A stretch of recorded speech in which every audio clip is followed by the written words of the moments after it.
kasihan kita juga separuh dari negara. Begitu. Istilahnya kita juga perlu mau hidup yang sempurna. Bukan berarti kita diatur oleh siapa saja. Jangan. Semua bisa. Tapi karena ini kekurangan ini tidak bisa maju. Kalau di tempat lain sudah kita lihat bahwa aman, posisi-posisi mereka semua maju. Tapi sekitarin ke sana sepanjang jalan ini sampai di Wamena sana Yalimu sekitar ini lebih ketinggalan. Tenaga-tenaga pun tidak ada.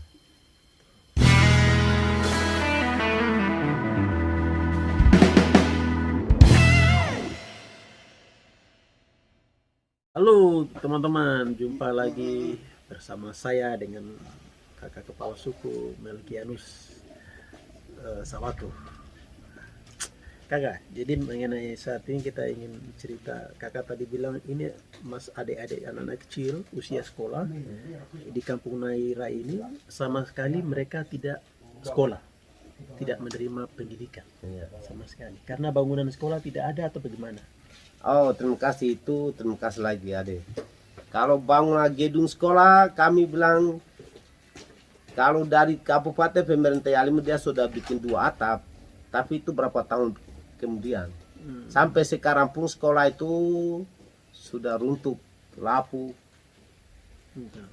Saya Melkian Sawatu, SD Negeri Naira. Sekarang saya bisa bicara masuk hal itu. Di sini ada SD Negeri Naira, tapi dia dari Kabupaten Yalimu, bukan dari Jayapura, bukan dari Membram Raya, bukan dari Yaukimo, bukan dari mana. Dia dari Yalimu sudah bangun sesuai mengisi. Dia istilahnya prinsip harus saya bangun sesuatu gedung sekolah di situ supaya anak-anak itu dia berantak, jangan berantak. Betul. Harus ada ini. Ya. Cuma yang bisa kita lihat kekurangan dalam sekolah itu terlalu lebih. Gedung sekolahnya tidak bagus. Di dalam apa dia punya meja-meja kah. Terus gedungnya juga sudah telanjang, sudah lapuk. Jadi kita mau usulkan juga, ini karena Kabupaten Yalimu, kita harus bangun. Jadi usulkan ke Kabupaten, tapi kita usulkan ke Kabupaten Yalimu masih tetap posisi dia.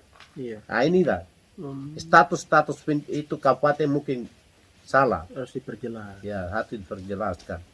Kalau memang jelas kita pendidikan sudah itu. Sebenarnya anak-anak ini banyak. Iya betul. Tapi harus dari dinas-dinas pendidikan juga melihat baik-baik dan harus laporkan ke pusat. Bahwa barang-barang yang di tempat ini, gedung-gedung ini harus kita baikkan, rapikan. Sekarang tenaga guru pun demikian. Tenaga guru tidak ada. Baru nanti sekolah gedung sudah bagus, tenaga lagi yang susah.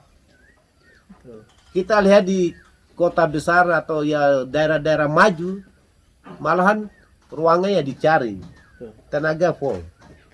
Jadi pemerintah pusat juga tahu itu. Dalam kota tenaga banyak, tapi ketinggalan kita daerah-daerah sini, sisir ini, distrik Ayu sampai di distrik Benawa ini, sekitar sini tenaga guru memang kurang. Kurang sekali. Bukan berarti ada, memang tidak ada. Kita bilang kurang, tapi tidak ada. Akhirnya gedung-gedung ini pemerintah kenapa? Bicarakan daerah ini, tapi pelaksanaan untuk kemajuan anak-anak dan lain-lain tidak ada. Karena pendidikan ini sangat penting bagi kita, masyarakat. Atau tempat-tempat yang di pelosok-pelosok begini. Kalau di kota kita lihat posisi-posisi itu guru tenaga sudah full. Cuma di kampung-kampung ini kita sekarang kekurangan terlalu hebat. Makanya mungkin karena kekurangan pendidikan di daerah-daerah itu pun kita tidak tahu. Kenapa? Kalau anak-anak dari situ tidak bisa pendidikan karena apa? Status pemerintah kabupaten ini harus jelas. Baru anak-anak itu bisa berkembang, bisa maju. Kita bukan hanya memahami harus memakarkan wilayah pemerintah saja, di situ ya taruh kampung-kampung saja. Kampung itu mana bisa membangun? Tidak bisa. Pemerintah juga harus punya konsentrasi caranya, strategi bagaimana sampai anak-anaknya dari daerah-daerah ketinggalan ini harus seperti apa kan? Begitu. Itu pendidikan. Oh, berarti kita taruh pendidikan dulu. Di situlah nanti kita lihat kembali mungkin kita buat apa kayak mereka begitu. Itu harus jalankan. Tangkap kita pemaksud. Kasih yang kita. Kita juga separuh dari negara. Begitu. Istilahnya kita juga perlu mau hidup yang sempurna. Bukan berarti kita diatur oleh siapa saja. Jangan. Semua bisa. Tapi karena ini kekurangan-kekurangan ini tidak bisa maju. Kalau di tempat lain sudah kita lihat bahwa aman, posisi-posisi mereka semua maju. Tapi sekitarin ke sana sepanjang jalan ini sampai di Wamena sana Yalimu sekitar ini lebih ketinggalan. Tenaga-tenaga pun tidak ada. Begitu. Jadi Ya. itu diskusi kami tentang pendidikan, padahal ini jalan raya Jalan raya. Wamena Jayapura. Semoga ini menjadi bahan untuk diskusi kita ke depan lagi teman-teman.